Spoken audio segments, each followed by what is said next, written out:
guys, I am just about to make a batch of soap and I'm feeling pretty chatty. So I thought I'd bring you along for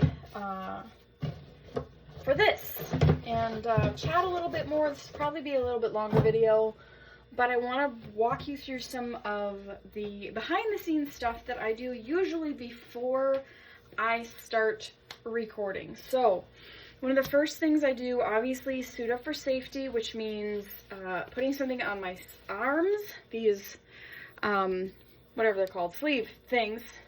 I got off of Amazon for like 15 bucks. They're amazing. I also have safety glasses that I wear because even if I'm not actively working with the lye, if an essential oil splashes up in my eyeball, it's going to be problematic. If an oil splashes up into my eyeball, it's not going to feel the best. So I just go ahead and do it. I have already put rose clay in. I am using essential oils today. I'll change this to milliliters. This particular batch that I'm making is going to be small and not highly fragrant because it is a facial bar. It is a facial bar. So I have chamomile. Let me write down my exact 3 milliliters. And then I have frankincense oil that's in jojoba, or jojoba, if you will. That's how I like to say it. I know it's not the right way of saying it, but oh well. 9 milliliters. All right, so there we have it. The rose clay is just going to soak up all of that good oil. And let's just stir this around a little bit. I'm not using any colorants or fragrance oil in this batch. Everything that is going into this batch is for a purpose. It is not just for aesthetic or scent pleasing. I love my scents. I love my colorants. But this particular batch, it's for your face. You know, and I historically have had very problematic skin. Since about the time I turned 13, I had very bad hormonal acne. At least it was bad for me, okay? It was bad for me. Traumatizing! So, I'm going to start off with my lye solution. I'm going to tear this out and get some ice. I do use ice for a good portion of my water weight because if I don't, there will be fumes from the lye. This helps cut down on the fumes. And helps it be ready to use faster because I don't need to let it cool down.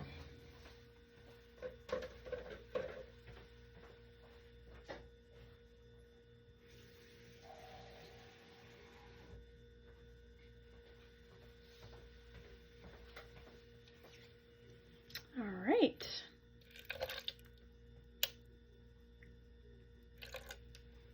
There we go.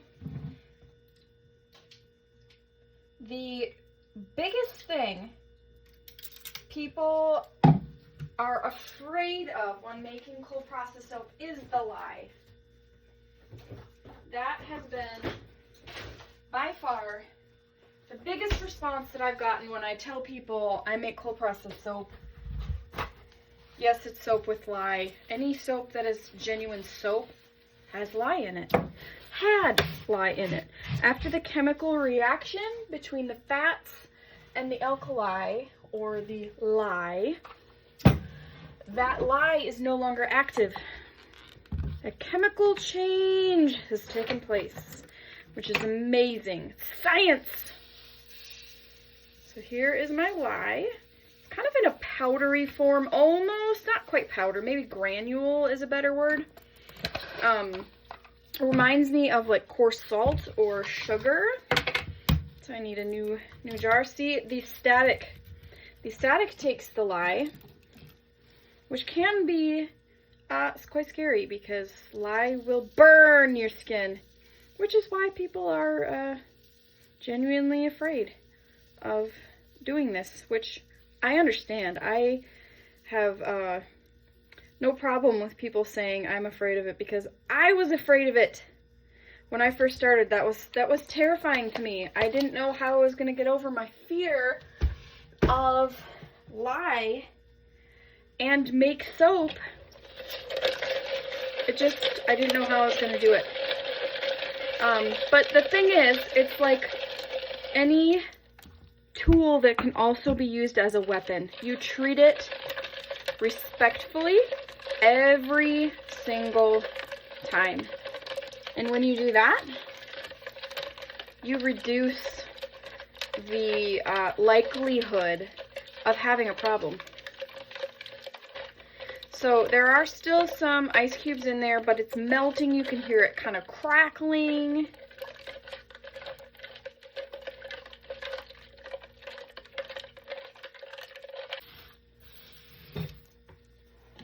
Alright, so I'm just going to screw this lid on. When I'm making soap, making my lye water solution, I prepare it in a container that has a recycle coat. I'm not going to flip it upside down. Of either 5 or 2. Those are the plastic containers that are safe, and I also use one with a screw top lid. This is an old cornstarch container that I have repurposed to use for my lye solution. Now this is a portion I don't usually show either, and this is the portion where I am getting my oils ready for the soap. This I'm using tallow because that is very good for your face.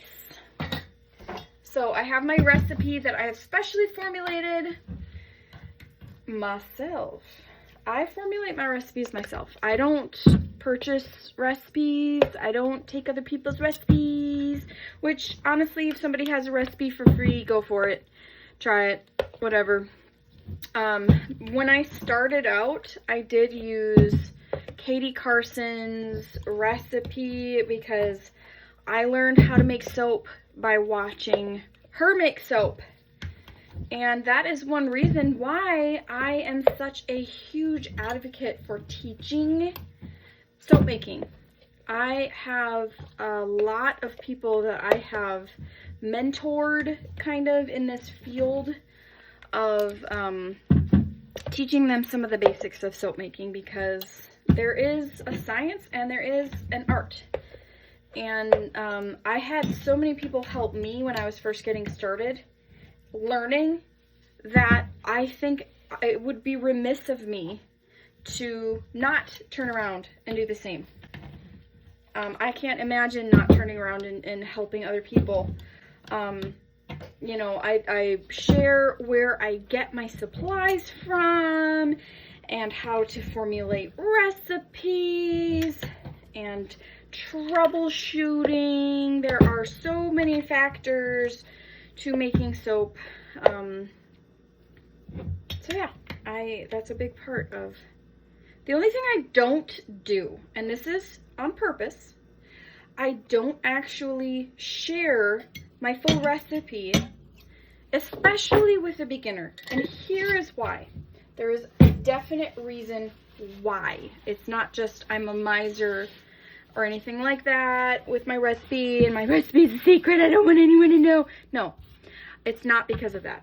It's because there's so much value in learning how to formulate a recipe yourself. And with each addition or subtraction that you make, you learn how something feels. This is shea butter going in. I put tallow, and now this is shea butter. But if I were to just give you all that information, you wouldn't actually learn the properties of coconut oil and olive oil and all of the things, all of the oils. That is such a valuable lesson, and that is part of the learning process. And if I were to take that away, I feel like I would be handicapping.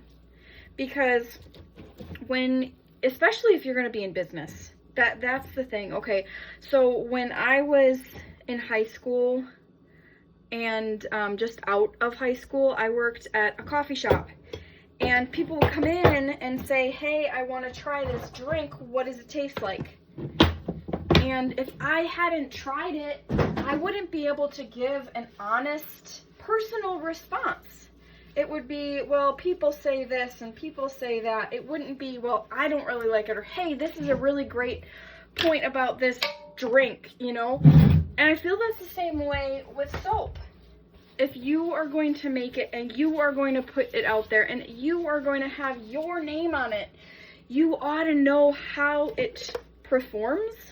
And not just how it performs, but why? Why does it perform that way?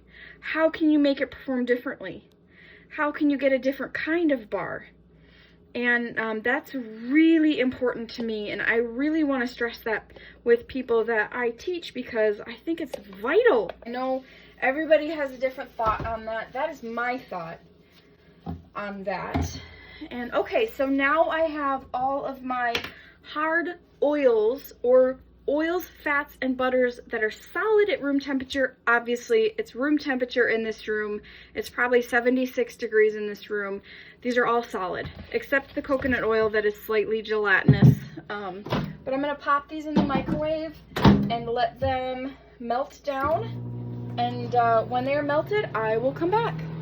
All right, guys, so I have my oils mostly melted, but I'm going to make another addition real quick, and that is honey. Honey is excellent for your face.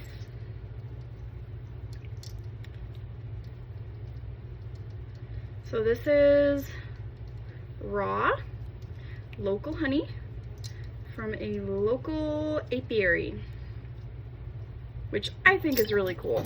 The heat from these freshly melted things are going to help with this honey, because I really want this honey to melt and incorporate well.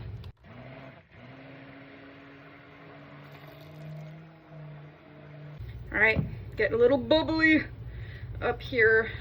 So yes, the when you see me tamp down like my loaf, when I have poured the loaf of soap and then I kind of like tamp it down on the counter, that is to get the air bubbles out, because with the stick blender you're introducing a lot of air. I mean, it makes sense, right? But those form tiny little pockets in the soap, and I don't know, it doesn't bother me. It used to bother me, but I do try at least to get those out by tamping it down, and it is pretty effective. Okay, so the next addition that I'm going to add is neem seed oil, and this is organic. Neem oil stinks. There's no nice way to put it. It smells horrid. I hate working with neem oil, but it is one of the best ingredients in my facial bar, and I use it in all of my facial bars. But that's one reason also I'm not going to have an unscented facial bar, because I personally use them and I can't stand the smell.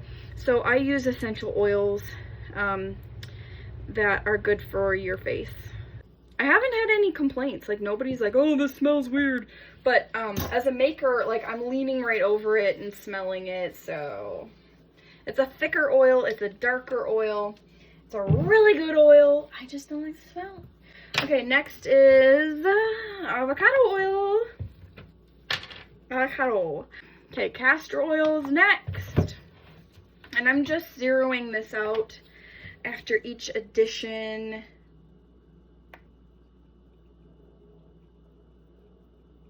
And also, pro tip, I put my oils away after each addition. So I remember what I've put in and remember what I haven't.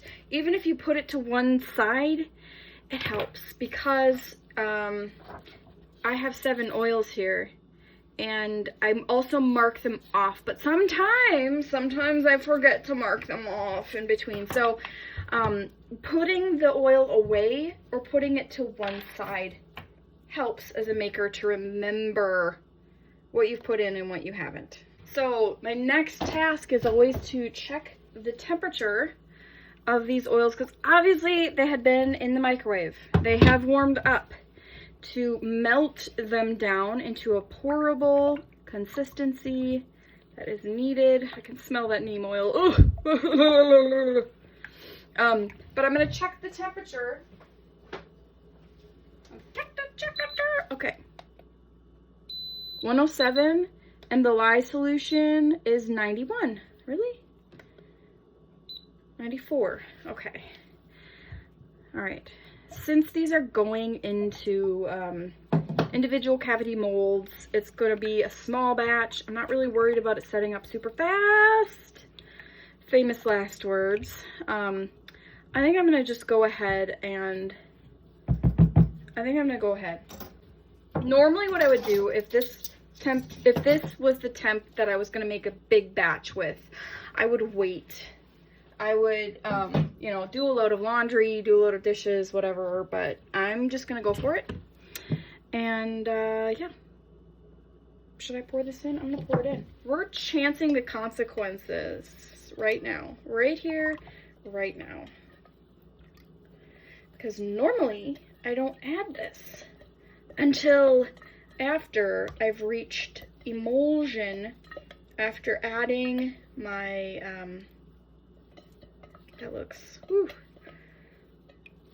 after adding my lye solution. I usually don't add any fragrance or colorant until after that, but I'm gonna go for it because I really want this clay to be mixed in well, and I'm not doing any fancy designs. It's going into single cavity molds, individual cavity molds. So, yeah. All right, guys, so I'm gonna go ahead and pour this lye solution in and get it blended up.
Thanks for coming along, guys, for this journey of making facial bars. These will be live in my shop, bluehavensoapery.etsy.com.